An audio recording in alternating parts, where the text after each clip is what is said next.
Hello good morning friends, this is Vians from east of the isles camps.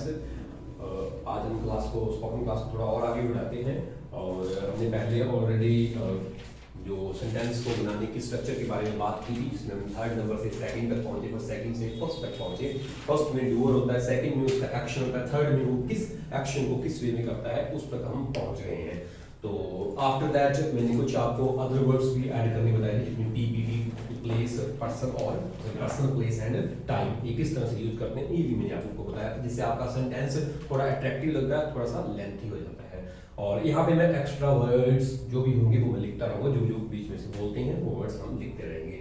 और ये जो आपको मैंने बताया था 1 2 3 I mean subject verb and जो भी ऑब्जेक्ट बनता है, आप एक सिंगल सेंटेंस क्रिएट कर लेते हो। मेरी पिछली वीडियो में आप देख लेना कि सेंटेंस कैसे क्रिएट होता है। उसके बाद आप टाइम एंड सिचुएशन के अकॉर्डिंग 1 और 2 नंबर के बीच में वर्डिंग लगाते लगाते वो सेंटेंस चेंज होते हैं, सेंटेंस चेंज होता रहता है। जैसे उसका टेंस चेंज होता है, यानी कि उसका टाइम चेंज होता है या उसकी सिचुएशन चेंज होती है। जैसे आप नॉर्मली कहते हो हम इंग्लिश बोलते हैं तो वी स्पीक इंग्लिश, हमें इंग्लिश बोलनी पड़ती है, we have to speak English, और हमने इंग्लिश बोली, वी स्पॉक इंग्लिश। हमने क्लास अटेंड की, वी अटेंडेड क्लास, हम क्लास अटेंड कर रहे हैं, वी आर अटेंडिंग क्लास। मतलब मैंने आपको पूरी तरह से बढ़िया तरीके से ये चीज बता दी है मेरी पिछली वीडियो के अंदर कि आप टाइम और सिचुएशन किस तरह से चेंज कर सकते हो। ओके, आपको अच्छी इस पे कमांड बना लेनी है। फिर उसके बाद आज हम डिस्कस करने जा रहे हैं कुड और यूज्ड टू को किस तरह से अपने यूज करना है, और प्लस ये कहाँ पे यूज होता है, कैसे यूज होता है। आपको पहले मैंने बताया था कि आप कोई सिचुएशन नॉर्मल सिचुएशन है, उसके बाद पास्ट का बताया था, फिर मैंने उसके बाद फ्यूचर का बताया था, फिर मैंने आपको बताया था कि कोई चीज एक्टिव है, वो मेरी पिछली वीडियोज के अंदर है। आफ्टर दैट हमने have to, has to, had to and will have to इसके बारे में डिस्कस की थी। आज इसमें से टू हम काट के बताएंगे और कैसे इसको यूज करते हैं। After that I think can may, might, इनके बारे में हमने डिस्कस किया था। एंड इवन जो लास्ट डे था should, must and need to, तो इसका हमने यूज किया है। अब हम क्या कर रहे हैं कि कुड और यूज टू का यूज कर रहे हैं। उसके बाद मैं आपको इनके बारे में बताऊंगा। पहले आपने इसको समझ लिया कि have to, has to, had to और विल हैव टू, ये आपको अच्छी तरह से अपनी टंग पे बढ़िया तरीके से इसको भगा भगा के जैसे याद करना है। Have to, has to, had to, will have to, have to, has to, had to, will have to. तो इसको बोलते क्या है, पढ़ता है, इसको भी सेम पढ़ता है, इसको पढ़ा या पढ़ता था, ये इसमें आएगा पढ़ेगा। तो आपने ये याद कर लिया था। आगे मैं बताऊंगा कि इसके बाद आप किसी ना किसी एक्शन को बोलते हो, जो एक्शन मतलब हमारा जो 2 नंबर वाला एक्शन को बोलते हैं। लेकिन जैसे हम इस टू को काट देंगे, अभी मैं बता ही देता हूँ, सॉरी यहाँ पे टू था, हैव टू ये था, इसको टू को काट देंगे तो हम यहाँ पे एक्शन नहीं बोल सकते, किसी ना किसी चीज का हमें यहाँ पे क्या बोलना पड़ेगा, द नेम। मतलब सीधा ये आ जाएगा, टू करते ही आप एक्शन नहीं लगाओगे, सीधा किसी चीज का नेम आ जाएगा या कोई ना कोई नाउन आ जाएगा। जैसे आप कहोगे मेरे पास नॉलेज है, तो आप क्या बोलोगे, आई यहाँ पे आई आएगा, आई हैव नॉलेज। मेरे पास साइंस है, आई हैव साइंस। और अगर आप कहते हो कि कोई थर्ड पर्सन आपको पता है हैव और हैज में क्या डिफरेंस है, कि थर्ड सिंगल के बारे में, उसके लिए क्या आएगा, हैज। जैसे मेरे भाई के पास, अब ये बच्चों को प्रॉब्लम है, जैसे हैव जहां इसकी ये आपको चार्ट बताया जाएगा, जो इसकी फैमिली होगी हैव के साथ हैज आएगा ही आएगा। Have is a big brother, अकेला ही आता है सभी के साथ। हैज क्या है, एक उसका छोटा भाई है जो थर्ड पर्सन सिंगल की यूज करते हैं। मैं आगे पहले भी शायद मैंने वीडियो बनाई हुई है, आगे एक वीडियो बनाएंगे जिसमें आपको पूरी फैमिली बताई जाएगी कि हैव की क्लोज फैमिली कौन सी और हैव के पूरे रिलेशन कैसे बनता है, तो पूरा को पूरा आपको बताया जाएगा, पता चल जाएगा। अब आप कभी भी हैव और हैज जहां भी आप लगाओ, आप ये सोच लो कि हैव सभी के साथ लगाओ, लेकिन हैज आपको उसी के साथ लगाना है जब आप थर्ड पर्सन सिंगल के बारे में बात करो। जैसे मैं खुद हूं, मैं भी तो सिंगल हूं, बट मैं फर्स्ट पर्सन हूं, मैं फर्स्ट होगा, सेकंड आप होगे। जब हम थर्ड के बारे में बात करेंगे तो हम हैव यूज नहीं करेंगे, तो हम क्या यूज करेंगे, हैज यूज करेंगे। वही जो फर्स्ट वीडियो में आप देख लेंगे, मैंने बताया था कि आई स्पीक इंग्लिश, इसमें हम एस लगाते होते हैं, एस और yes. I speak English, you speak English, we speak English. लेकिन जैसे हम तीसरे के बारे में बात की तो ही या शी या किसी का नेम है, सिंगल है, तो शी स्पीक्स इंग्लिश आ जाएगा या ही स्पीक्स इंग्लिश आ जाएगा, एस बन जाएगा। मैंने बताया हुआ वीडियो में देख लेना प्लीज, दोबारा जाके नहीं पता चले तो कोई बात नहीं, आप मुझसे कांटेक्ट करके पूछ लेना कि सर थोड़ा इसको थोड़ा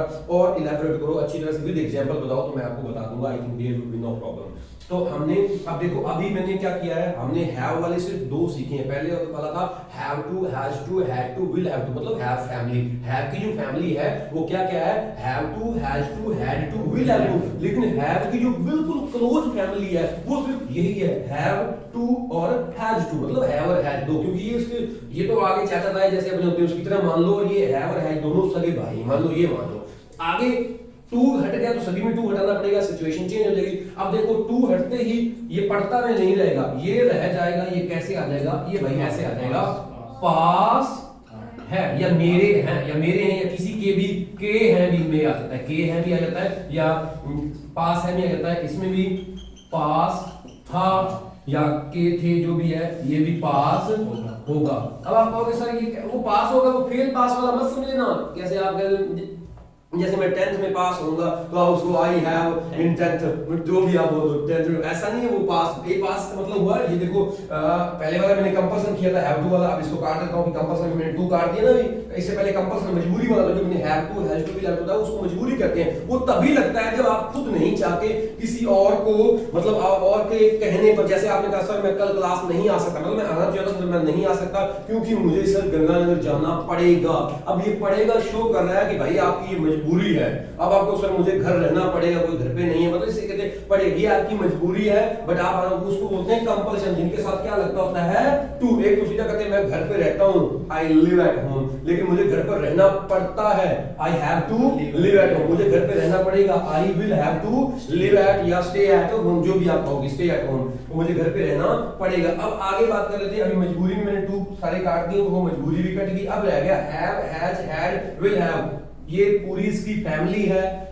ये किसकी फैमिली है, पूरी इसकी फैमिली है। हैव की फैमिली में कितने मेंबर हैं, 4 मेंबर हैं। कौन कौन से हैं, have, has, had, will have, ये 4 मेंबर है इसकी फैमिली। लेकिन जो क्लोज दो आदमी है वो कौन है, हैव और हैज है। चलो ठीक है, आगे बात करते हैं। जब कोई चीज हमारे पास है, हमारे पास होगी, या हमारे पास होगा या होगी, जो भी है, या के है, जैसे मेरे 2 भाई हैं तो मैं क्या बोलूंगा, आई हैव 2 brothers, या मेरे पास 2 भाई हैं, सेम है, आई हैव 2 brothers।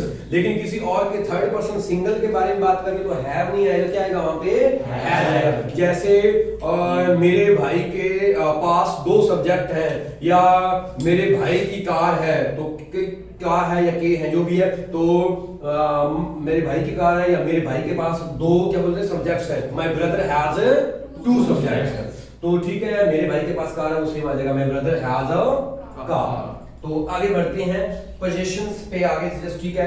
हैड मतलब हैड, टू नहीं लगाना, टू लगाओगे तो एक्शन बोलना पड़ेगा, फिर वो पढ़ा पड़ेगा, उस वाले सिचुएशन पहुंच जाएगा। सिर्फ आपको हैड यूज करना है। जैसे मैं अभी तो मेरे पास मार्कर है, आई हैव अ मार्कर। अब मेरे पास क्या था, मेरे पास मार्कर था, तो मैं क्या बोलूंगा, I had a marker. Okay, I had a marker. मेरे पास टाइम था, तो क्या बोलोगे, I had time, I had time, मेरे पास टाइम था।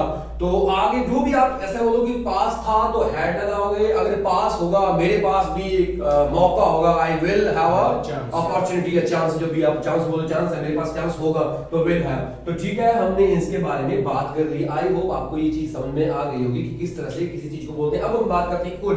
कुड का मतलब होता है कोई ऐसा काम कर सका, या ऐसा काम कर सकता था, या ऐसा काम कर पाया।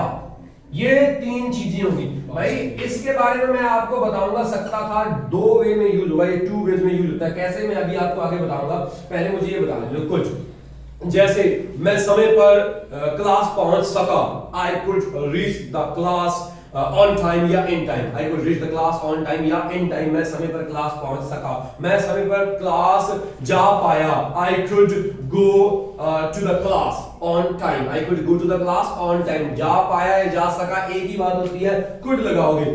मैं अब आप एक पॉजिटिव स्टेटमेंट बोल रहे हो, आपके पास इसमें सकता था, जब आप बोलते तो आपको 2 वर्ड्स यूज करने पड़ते हैं, 2 सेंटेंस, वर्ड्स नहीं 2 सेंटेंस यूज करने पड़ते हैं। जैसे आप कहते हो कि जब मैं 10th स्टैंडर्ड में था, या जब मैं ग्राउंड में था तो मैं हिट कर सकता था, मैं हिट कर सकता था। अब इसमें पता क्या है, हिट कर सकता था, ये सेंटेंस ही खुद कह रहा है कि आपने हिट नहीं किया, नेगेटिव शो कर रहा है, नेगेटिव। और एक आप ये कहते हो कि जब मैं 10th स्टैंडर्ड में था तो मैं 10 किलो वजन उठा सकता था, अब ये पता ये पॉजिटिव शो हो रहा है। अब देखो इसमें आपको दो तरीके से यूज होगा, पॉजिटिव वाले में कुड लगाना है और नेगेटिव वाले में आपको कुड हैव प्लस वर्ब की कौन सी फॉर्म लगाओगे, थर्ड फॉर्म लगाओगे। कैसे, ये देखो कैसे, तो मैं दोनों का यूज करके बताता हूँ, COULT। तो दोनों का मुझे नीचे वाला इरेज कर लेने दो, लेट्स मी इरेज, आप बाद में वीडियो पे पॉज करके देख लेना।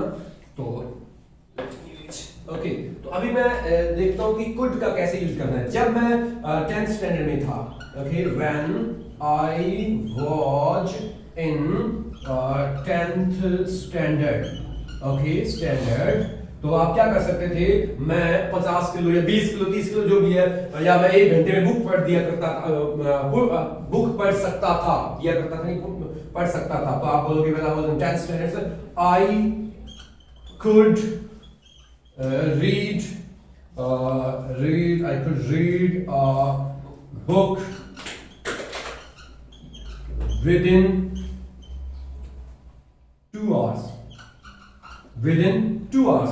मतलब ये आप पॉजिटिव बोल रहे हो, within 2 hours, ये आप पॉजिटिव बोल रहे हो। बाद में यूज तो कब यूज करेंगे कि वो आपकी हैबिट थी, आप ऐसा किया करते थे, वो हम उसके बारे में बाद में बात करेंगे। पहले इसमें देखो, अभी आपने पॉजिटिव बोला कि आप यूजुअल में, और आपने ये भी कहा when I was in 10th standard, when I was 10 year old I could lift 20 kg 15 kg, जो भी 10 किलो 20 किलो 50 किलो मैं उठा सकता था। मतलब आप पॉजिटिव बोल रहे हो। लेकिन अगर अब आप नेगेटिव में जा रहे हो, ये भी सकता था होता है, सकता था, और ये भी होता है सकता था, लेकिन ये शो करता है पॉजिटिव और ये शो करता है नेगेटिव। अब नेगेटिव कैसे शो करता है कि जैसे किसी को आप कहो कि आप तो नहर के ऊपर खड़े थे, मतलब नहर के ऊपर थे, you were standing near the canal या beside the canal, या you were standing on the bridge, आप ब्रिज पर खड़े थे, you were standing on the bridge, bridge पर आप खड़े हुए थे, और आप उस लड़की को बचा सकते थे। मतलब कोई नीचे गिर गया या कोई आदमी या लड़की है कोई भी, उसको बचा सकते थे। या गाड़ी आप चला रहे थे, आप यार उस एनिमल को या उस लड़की को या कोई आदमी या कोई भी आगे से आ गया, उसको बचा सकते थे। अब यहाँ पे ये शो है कि उसने उसको नहीं बचाया। तो जब ये अपने उसको बोलेंगे you were driving a car, you could have saved the life of that person, आप उस पर्सन की लाइफ बचा सकते थे। अंडरस्टूड? ये बात समझ में आ रही है? You could have saved, could have तभी लगाएंगे जैसे मैं आपसे कहूं कि मैं 2 साल पहले कनाडा जा सकता था, तो जा सकता था नेगेटिव है, तो नेगेटिव लग रहा है ना, नेगेटिव मतलब मैं यहाँ पे हूँ। अभी आपको जैसे मैंने 12th स्टैंडर्ड पास की थी, as soon as I pass the 12th standard, I could have gone, मैं जा सकता था, मतलब I could have gone. Could have third form तभी लगाते हैं जब ऐसा कुछ हो सकता था बट नहीं हुआ। तो आप ये याद रख लेना, आप एक माइंड में ये रख लेना, लाइक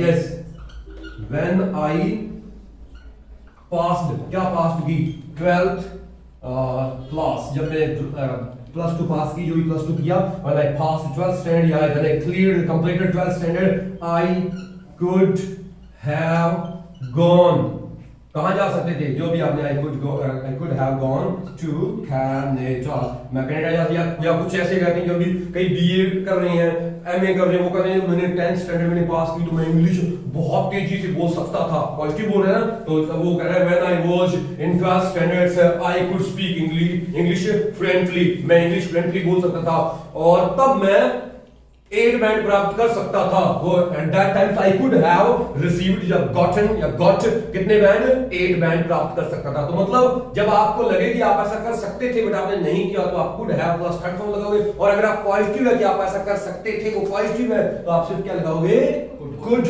और आगे फर्स्ट फॉर्म ही आएगी इसके आगे। कुड के आगे कौन सा फॉर्म आएगी, फर्स्ट फॉर्म आएगी। ऑल्दो आएगी फर्स्ट फॉर्म वर्ब की, लेकिन बात कब की करेगा, ये पास्ट की करेगा। यूज्ड टू पे आ जाओ अभी, ठीक है। आपको could have plus third form पता चल गया कैसे है, तो ठीक है इस तरीके से। अब हम कहते हैं यूज्ड टू, इसका मतलब हुआ कि पास्ट की आपकी कोई हैबिट, मतलब आप ऐसा कुछ किया करते थे, तो ठीक है आप ऐसा कुछ किया करते थे। लेट मी रिमूव दिस,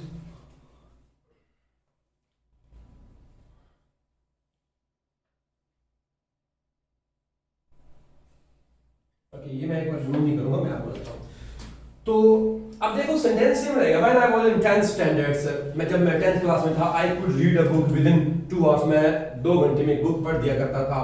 पढ़ दिया करता नहीं, पढ़ सकता था। लेकिन अगर आप यहाँ पे ये कहो कि मैं पढ़ दिया करता था या मैं ऐसा कुछ कर लिया करता था, तो कुड को हटाओ, यहाँ पे क्या लगाओ, यूज्ड टू। मतलब मैं ऐसा कुछ किया करते थे या किया करता था। ये आपकी पास्ट हैबिट है, used to. Okay, used to आप लगा सकते हो, यूज्ड टू कि मैं ऐसा कुछ किया करता था। अब कुछ बच्चे कहते हैं कि सर यूज्ड टू तो प्रेजेंट में भी यूज होता है। यस, इसको प्रेजेंट में भी यूज, पास्ट में बताता हूं कैसे। जैसे आप कहते हो I used to speak English like in my school days, मैं अपने स्कूल के दिनों में इंग्लिश बोला करता था। मतलब तब आपकी ये हैबिट थी पास्ट में, बार बार आप ये इंग्लिश बोला करते थे। अगर आप कहोगे मैं इंग्लिश बोल सकता था, तो यूज्ड टू हटा देना, वहां पे क्या लगा लोगे आप, कुड। लेकिन कुछ लोग कहते हैं कि अभी किसी की कोई अभी भी हैबिट है, अभी भी हैबिट है, मतलब पूरी हैबिट बनी हुई है उनकी। जैसे मैं कहूं कि मुझे चाय पीने की हैबिट है, मुझे क्रिकेट खेलने की हैबिट है, मतलब ऐसी हैबिट जिसको मतलब हम लगभग अवॉइड नहीं कर सकते। तो उसमें भाई आप ये लगाओ आई एम, इसके पहले HMR की फैमिली सोच लेना, पूरी की पूरी आ जाएगी कोई जो HMR की फैमिली है।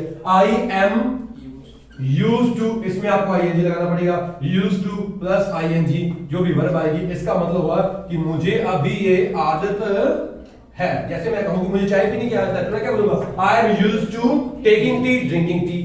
क्रिकेट खेलने की आदत है, नेट यूज करने की आदत है, I am used to using internet या नेट जो भी है। क्रिकेट खेलने की आदत है, I am used to playing cricket या फुटबॉल, जो फुटबॉल है तो फुटबॉल बोल सकते हैं, जिनका फेवरेट जैसे भी है। तो आप यूज्ड टू के बारे में आई होप पता लग गया होगा। हमने आप अभी, और ये इतना माइंड को शार्प कर लो कि हमने आज क्या क्या डिसाइड किया। हमने जी तीन कैटेगरी को काटा है, 4 कैटेगरी को काटा है। कौन कौन सी थी? जो हैव टू था उसमें हैव रखा, हैज टू था उसको भी हैज रखा, हैड टू था उसमें हैड रखा, विल हैव टू था उसमें हमने क्या रखा, विल हैव रखा। हमने पढ़ा पड़ेगा आपको हटा के पास है, पास था और पास होगा, वो हमने सीखा है। उसके बाद हमने क्या सीखा है, कुड और यूज्ड टू को सीखा है। कुड का मतलब होता है कि पॉजिटिव में ऐसा कर सकता था, और यूज्ड टू मैं ऐसा किया करता था।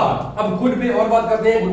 कुड नेगेटिव वाला जब आता है तो फिर क्या हो गया, कुड हैव प्लस वर्ब की कौन सी फॉर्म, थर्ड फॉर्म। ओके, जैसे मैं किसी को कहूं कि आपको किसी जैसे पियोन को कहूं कि आप समय पर आ गए थे, तो आप इस कचरे को साफ कर सकते थे, तो कर सकते थे, मतलब उसने नहीं किया, तो मैं अकेला कुड यूज करूं या कुड हैव वाला यूज करूं, बताओ मुझे। Could have, okay, you could have cleaned या you could have burned the garbage, जो गार्बेज को आग लगा सकते हैं, इसको साफ कर सकते थे, जो भी है, अंडरस्टूड, रिमूव कर सकते, you could have removed the garbage. तो इस तरीके से प्लीज आपको अपनी इंग्लिश बोलनी है। स्पीकिंग में कोई भी ऐसा टॉपिक आ जाता है तो आपको, और इस पे प्लीज, मैं आज मैंने वैसे लिखा नहीं है, मैं मोस्टली लिखता हूं practice makes you perfect. Practice आपको क्या बनाती है, परफेक्ट बनाती है। आप प्रैक्टिस करो, बार बार प्रैक्टिस करते रहो, इनको घर पे जाके बार बार यूज करो, किसी भी तरीके से कैसे भी करो, आप इसको यूज करो। थोड़ा लाउड बोलोगे तो आपका जो कई बच्चे को बोला नहीं था, कैसे बोला नहीं जा रहा, तो आप लाउडली एक रूम के अंदर बोलो, बढ़िया तरीके से आपकी इंग्लिश इंप्रूव हो जाएगी, और इनको बार बार यूज करो। आई होप आपको वीडियो अच्छी लगी हुई, आई होप आपने अच्छा सीखा होगा। तो मिलते हैं आपसे next time with new video. Till then take care and bye bye.